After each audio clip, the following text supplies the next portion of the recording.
안녕하세요. 여러분, 대전 대입지원단으로 활동하며 대전 노원고등학교에서 근무하고 있는 교사 양종순입니다. 오늘은 고3 학생들이 가장 크게 흔들릴 수 있는 시기, 바로 수험생 학습 슬럼프를 어떻게 이겨낼지, 그리고 6월 모평 이후에는 어떤 방식으로 공부의 방향을 잡아야 할지 함께 이야기해 보겠습니다. 오늘은 실제 경험을 바탕으로 진솔할 이야기를 들려줄 학생을 모셨습니다. 학생의 개인정보 보호를 위해서 목소리만 출연하기로 했으니 수험생들은 이 점 양해 부탁드립니다. 졸업생, 안녕하세요. 먼저 귀한 시간 내주셔서 감사합니다. 안녕하세요. 대전노원고등학교 졸업생 허유진입니다. 제 경험이 지금 공부하면서 힘들어하는 분들께 조금이나마 도움이 되었으면 좋겠습니다. 네, 오늘은 먼저 슬럼프를 어떻게 견뎌냈는지 듣고 이어서 6월 모의평가 이후 과목별로 어떤 식으로 학습 패턴을 조정했는지 또 차례대로 들어보겠습니다. 먼저 그 고3 시기에 큰 슬럼프를 겪었다고 했는데요. 당시 어떤 상황이었는지 조금 더 자세히 말씀해 주실 수 있을까요? 네, 고3 1학기에 들어선 뒤부터 예전보다 문제를 푸는 감각이 떨어졌다는 느낌을 자주 받았습니다. 분명히 아는 내용인데도 실수가 많아졌고 시간 안에 풀 수 있었던 문제도 자꾸 막히면서 내가 정말 예전보다 못해진 건 아닐까 하는 불안이 점점 커졌습니다. 그 불안 때문에 더 조급해졌고 그 조급함을 해결하려고 잠을 줄이고 쉬는 시간도 최소화하면서 공부량만 늘리려 했습니다. 그런데 그렇게 무리할수록 정신은 더욱더 멍해지고 체력은 더 빨리 떨어졌습니다. 결국 집중력도 무너지고 성적까지 오히려 떨어지는 악순환을 겪게 되었습니다. 정리해보면 실력 저하에 대한 불안이 커지면서 무리하게 공부 시간을 늘렸고 그 결과 오히려 체력과 집중력이 무너져 더 힘든 상황으로 이어졌다는 말씀이네요. 슬럼프를 벗어나기 위해 애쓴 방식이 처음에는 오히려 독이 되었던 셈인 것 같습니다. 그럼 그 힘든 시간을 버텨내게 만든 계기는 무엇이었나요? 솔직히 말하자면 중간중간 이제 그만하고 싶다 이런 생각도 많이 했습니다. 그래도 완전히 포기하지 않았던 이유는 남들보다 빠르게 가지는 못하더라도 적어도 제 속도로 끝까지 완주해보자는 마음이 있었기 때문입니다. 공부가 너무 안 되는 날에는 억지로 몇 시간씩 버티기보다는 주변의 공원을 한 바퀴 걷고 오거나 좋아하는 카페에서 잠시 쉬면서 숨을 골랐습니다. 그런 시간이 처음에는 죄책감처럼 느껴지기도 했는데 돌이켜보면 그 짧은 휴식이 오히려 다시 공부를 시작할 수 있게 해주는 회복의 시간이 되었습니다. 또 스스로에게 나는 할 수 있다라고 계속 말해주면서 무너진 자신감을 붙잡으려 했습니다. 친구의 가벼운 농담 한마디나 부모님의 따뜻한 밥 한 끼, 선생님의 짧은 격려도 저에게는 굉장히 큰 힘이 되었습니다. 그런 작은 말과 행동들이 나 혼자 버티는 것이 아니구나 이런 마음을 가지게 해주었습니다. 네, 결국 슬럼프를 견디게 한 힘은 세 가지로 보입니다. 무작정 버티기보다 잠시 쉬어가는 태도, 스스로를 다잡는 긍정적인 마음, 그리고 주변 사람들의 작지만 따뜻한 응원이 큰 버팀목이 되어줬다는 점이네요. 그럼 슬럼프를 극복하는 과정에서 가장 중요하다고 느낀 태도는 무엇이었나요? 가장 중요했던 건 조급해하지 않는 태도였습니다. 처음에는 슬럼프를 빨리 벗어나야 한다는 생각 때문에 더 무리했었는데 오히려 그럴수록 더 깊이 빠졌습니다. 그래서 어느 순간부터는 거창한 계획보다는 아주 작은 목표를 세우기 시작했습니다. 예를 들어서 오늘은 문제 5개만 풀자, 아니면은 이 단원 1개만 정리해보자. 이런 식으로 부담스럽지 않은 목표를 정해서 하나하나씩 해내갔습니다. 그렇게 작은 목표를 달성할 때마다 아직 나는 완전히 무너진 게 아니었구나 라는 감각이 조금씩 살아났습니다. 결국 슬럼프는 한 번에 극복하는 대상이 아니라 작은 성취를 쌓아가면서 천천히 지나가는 과정이라는 것을 깨달았습니다. 요약해보면 슬럼프를 이겨내는 핵심은 속도를 회복하는 것이 아니라 리듬을 회복하는 데 있었던 것 같습니다. 거창한 계획보다 작은 목표를 꾸준히 실천하면서 자신감을 다시 쌓아간 점이 인상적입니다. 자, 이제 6월 모의평가 이후 이야기로 좀 넘어가 보겠습니다. 왜 6월 모의평가가 그렇게 중요하다고 생각했는지 먼저 좀 설명 좀 해주시겠어요?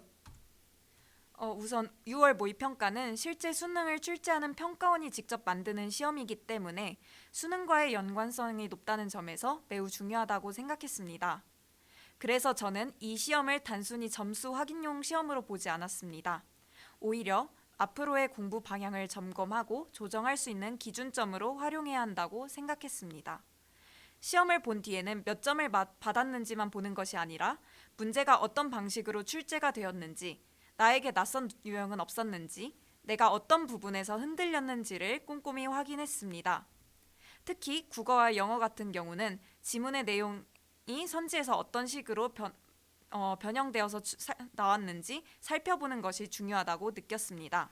예, 즉 6월 모의평가는 단순한 성적표가 아니라 수능의 방향과 자신의 약점을 동시에 읽어내는 시험이었다는 의미라고 보여지네요. 어떻게 보면 점수보다 분석이 먼저라는 점이 핵심으로 들립니다. 그렇다면 시험 이후 실제 학습 방향은 어떻게 조정했나요? 저는 우선 과목별로 아쉬웠던 부분을 분명하게 정리했습니다. 탐구는 겨울 동안 공부했던 개념이 흐릿해진 부분이 많아서 개념을 다시 정리하고 기출문제를 풀면서 내용을 복원하는 데 힘을 썼습니다. 국어 같은 경우는 EBS 연계 교재를 충분히 공부하지 못했는데도 시험에서 연계 체감이 높았기 때문에 이후에는 연계 교재에 더 많은 시간을 투자했습니다. 수학은 고난도 문항에서 시간을 많이 쓰고도 해결하지 못한 문제가 있어서 기본 문항의 정확도를 유지하면서도 어려운 문제에 접근하는 연습 비중을 높였습니다. 중요한 것은 공부법을 완전히 바꾸는 것이 아니라 기존의 흐름은 유지하되 약한 부분에 더 무게를 두는 방식으로 조정하는 것이었습니다.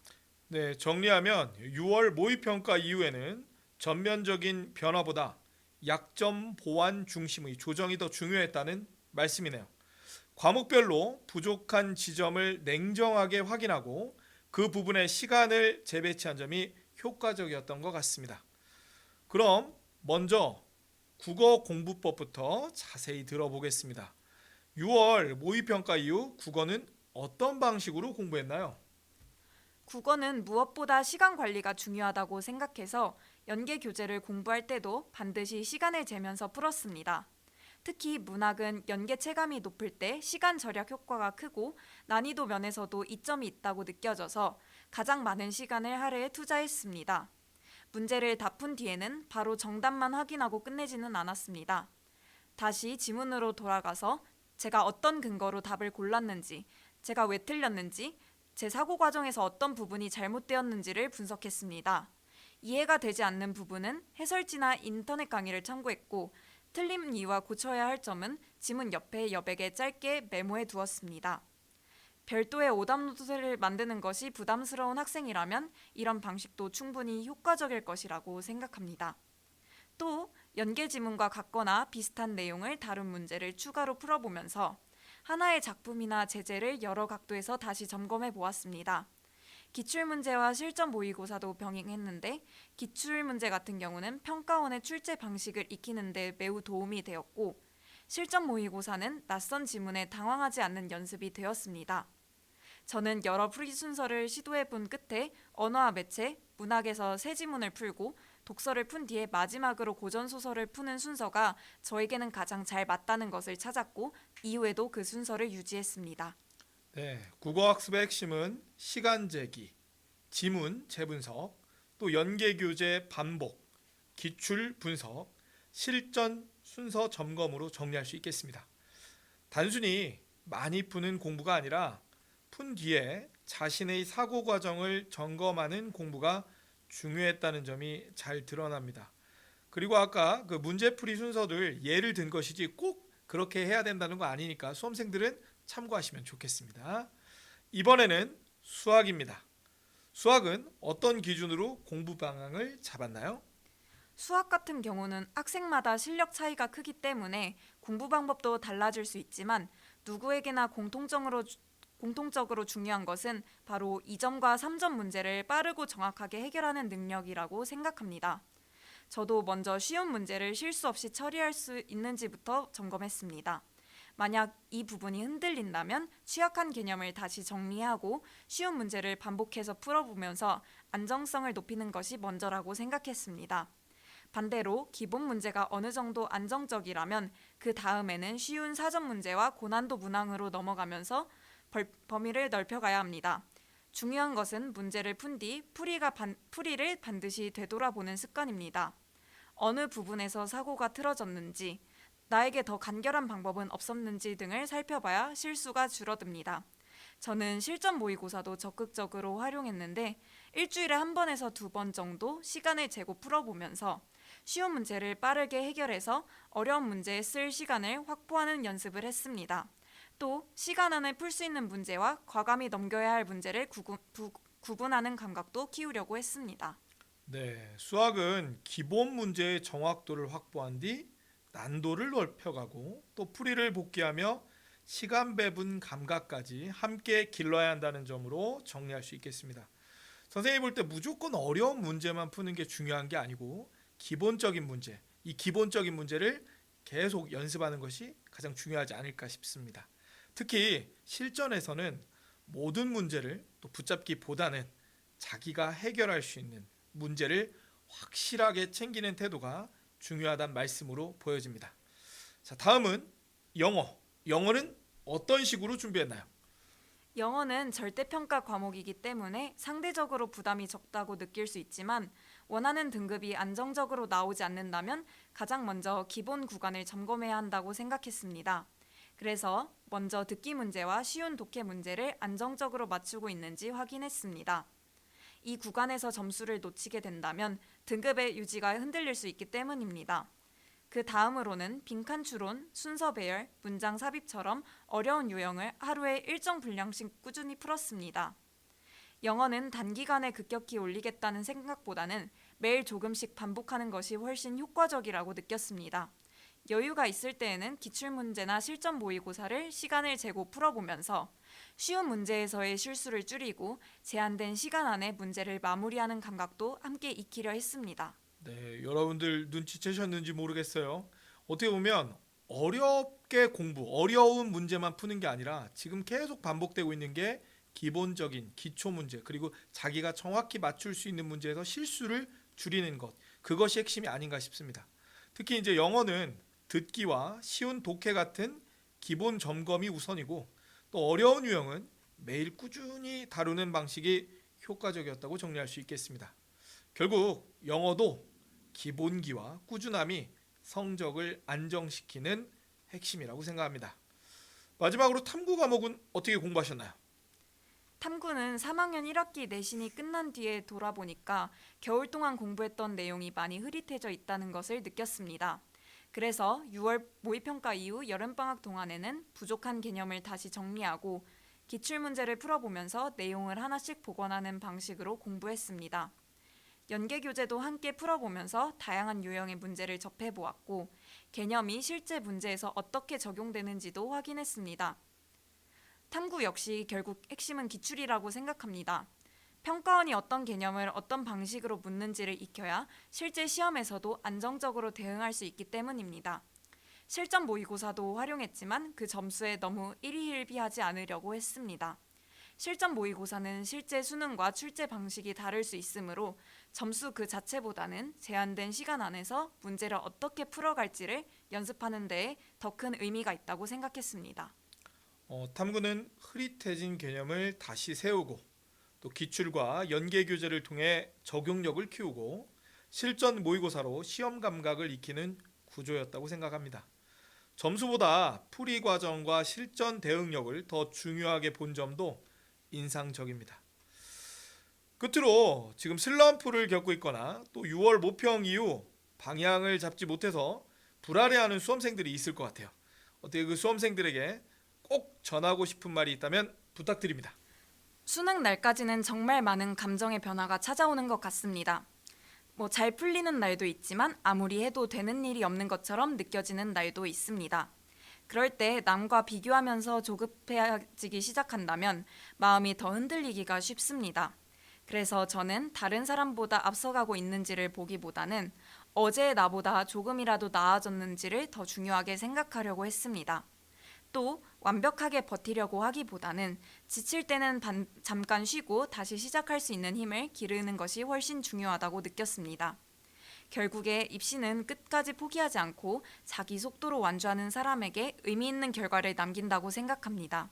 지금 흔들리고 있는 학생들도 자신만의 속도로 한 걸음씩 가다 보면 분명히 다시 앞으로 나아갈 수 있을 것입니다. 네. 오늘 이야기의 핵심을 정리하면 이렇습니다. 슬럼프는 억지로 밀어붙여 해결하기보다 작은 목표와 회복의 시간을 통해 천천히 지나야 하고, 또 6월 모평 이후에는 점수에만 머물지 말고 자신의 약점과 또 출제 경향을 분석해 학습 방향을 조정해야 한다는 점입니다. 그리고 모든 과목에서 기출, 또 연계 교재, 실전 감각, 자기 점검이 중요한 공통축이라는 것도 함께 확인할 수 있었습니다. 네, 결국 중요한 것은 포기하지 않고 끝까지 자기 리듬을 유지하는 것이라고 생각합니다. 네, 자기의 리듬을 유지하는 것. 오늘 진솔한 이야기 들려주신 졸업생 감사합니다. 무더운 여름, 지치기 쉬운 날들이 이어지지만 지금 흘리는 땀과 노력은 분명 값진 결실로 돌아올 것입니다. 잠시 힘들고 답답한 순간이 있더라도 여러분은 이미 충분히 잘하고 있습니다. 끝까지 포기하지 않고 한 걸음씩 나아가는 그 마음이 가장 큰 힘입니다.